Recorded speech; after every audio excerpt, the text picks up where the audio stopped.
So those boxes are in the finishing step. Those boxes and lids, I need to work on the trim pieces, but I can't do that because the other boxes are in the finishing step and that will make dust. And off to the side that I didn't video, I made this little oak handle for a ceramic fan for a ceramic figure where the handle had broken. So I think that's going to be cool. But I want to do another lathe project. I was unboxing a box of stuff that had a bunch of stuff that I accumulated as a little kid, and one of which was this hammer end, broken off hammer end. I don't know where it came from. I don't know whose hammer end it was, but for some reason I kept the hammer end. And I also found a top to spin, the spinning top kind of thing. It was kind of cool. And then I looked online, it's like, that's a lathe project. I could try and turn this old broken piece of hammer head into a spinning top. I don't know if I will be able to, but I can try. And I may not have enough height to do it. I think I do. That's what I want to try. So I'm going to see if I can turn this old broken hammerhead into a top that actually will spin. So let's see if that works.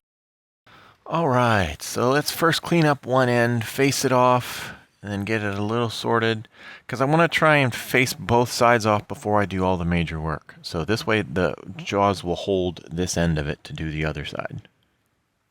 I think that's a cast iron hammerhead because it's coming off as dust, not chips like it does for steel and aluminum. And from what I remember other people saying, that's what cast iron does. That's fine. It's either going in the trash can as a old hammerhead or trash can as chips. So now that I got it this far and cleaned up this end, I can flip it around, put this in the jaws, clean up the other side to at least get it a little bit better, and then flip it around and go again. And when I flipped it around, I realized that every time I flipped it, things were not completely square. So eventually I decided to make a little thing such that it'll attach to, or I should say push up against the jaws.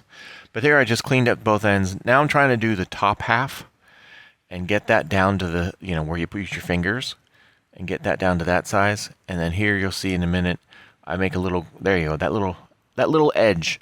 That's what I pushed up against the jaws to try and make it slightly better, but I still had to square it up.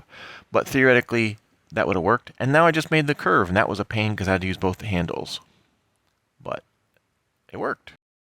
That didn't do too bad, surprisingly. I mean, obviously, I knew what a top was supposed to look like because I was playing with the plastic one that I had in the house. And again, I don't know if this is going to work, but I made this little step because that way I could put that into the jaws and stop at the step to have a good chance of hopefully, having some nice square reference. And I still cleaned up the rest, but it looks like a top. I wasn't sure if I was going to be able to get the little rounded bit because I had to use both. Because of the backlash in this, there's there's that much backlash in that one and that much in this one. So it's a challenge to do precision two things. Let's see. Will it spin? That's the question. Not whether I can do it, but will it spin?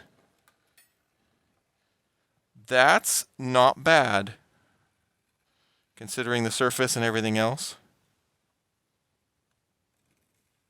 That's pretty cool. So it works.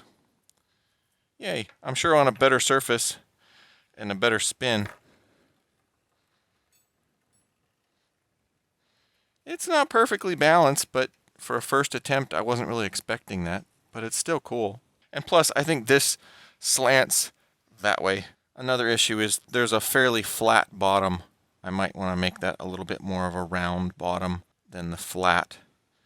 I'll have to see if I can get that to work. I don't know that I'm going to do that in the lathe, though. I might just try that with a file. So let me see if I can get that filed. A tiny top should need a tiny file, right? Fingers for scale. So I managed to file it. It did not take very long. And of course this is not going to work because this never zooms in.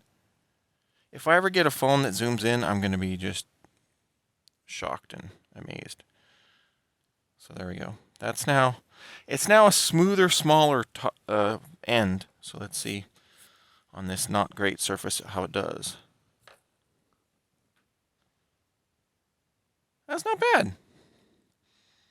Again, for something that may not be completely balanced and it's not on the best surface. And 40 minutes ago was a piece of broken hammerhead. That's pretty good. That actually spins pretty decent, yeah. There we go. From broken hammerhead to top. That's kind of cool. I approve. And the hammerhead wasn't that big, and I don't know how many people will care, but maybe somebody will. So I'll do some sizes. So this is from point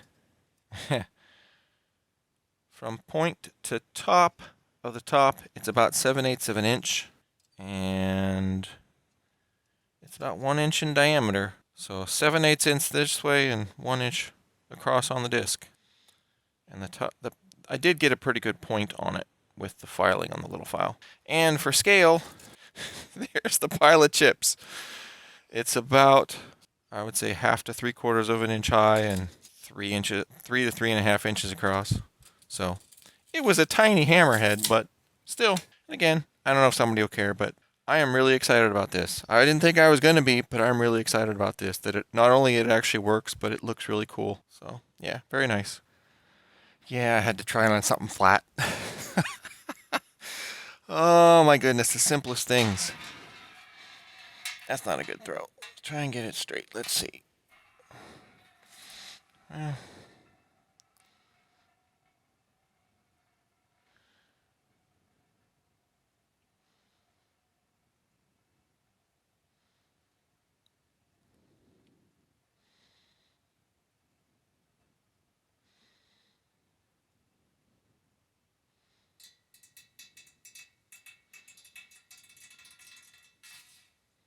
Nice.